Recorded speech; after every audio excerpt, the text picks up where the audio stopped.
Sa dinami-raming araw ng sakit, ito ang pinakamadalas na dumadapo sa tao. Katunayan, sa loob ng isang taon, 3 hanggang 4 na beses tayo nagkakaroon nito.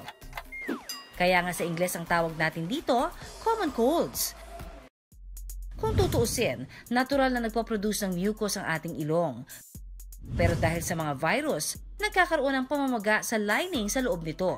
At bilang allergic reaction ng katawan, gumagawa ang ilong ng sobra-sobrang mucus na siyang tinatawag nating sipon.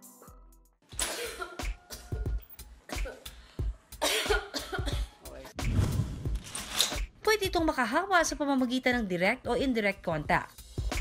Ibig sabihin, nalilipat ang virus sa pamamagitan ng ating kamay at mga bagay na hinahawakan. Kung tutuusin, kusang gumagaling naman ang sipon sa loob ng 7 hanggang 10 araw. Pero para mapabilis ang pagbuti ng pakiramdam, heto ang ilan sa mga home remedy na pwede nating subukan. Una, kapag barado ang ilong, kung hindi na kaya ng budget na bumili ng nasal spray, pwedeng magpakulo ng tubig. Ang eucalyptus ay mabisang decongestant, kaya naman naiibsan nito ang pagbabara ng ilong at nagdudulot na maginhawang paghinga. Magtalukbong ng tuwalya at saka singhutin ang steam o singaw mula rito.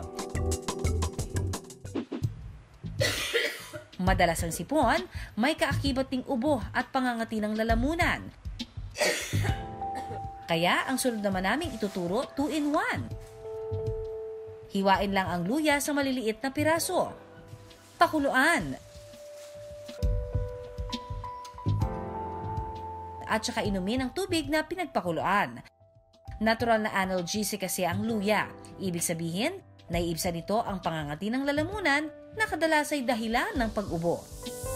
May taglay din itong gingerols na mabisang pangontra sa mga virus na nagdudulot ng sipon. Kung medyo natatapangan sa lasa naman ng luya, heto ang pwede ninyong subukan na epektibo rin. Ang green tea with honey. Ang green tea ay mayaman sa catechins na isang uri ng antioxidant. Mabisa itong panlaban sa mga virus na nagdudulot ng sipon. Samantalang ang honey, maihahambing daw sa tinatawag na dextromethorphan o yung mga gamot na cough suppressant.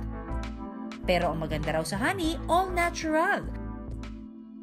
Gayunman mga kapuso, hindi naman namin sinasabi na wag na kayong uminom ng gamot, ha? Ang home remedy na ito na itinuro namin, kaakibat ang mga payo ng doktor. Makatutulong para sa ating mabilis na paggaling. Kaya naman, say goodbye sa ubot sipon.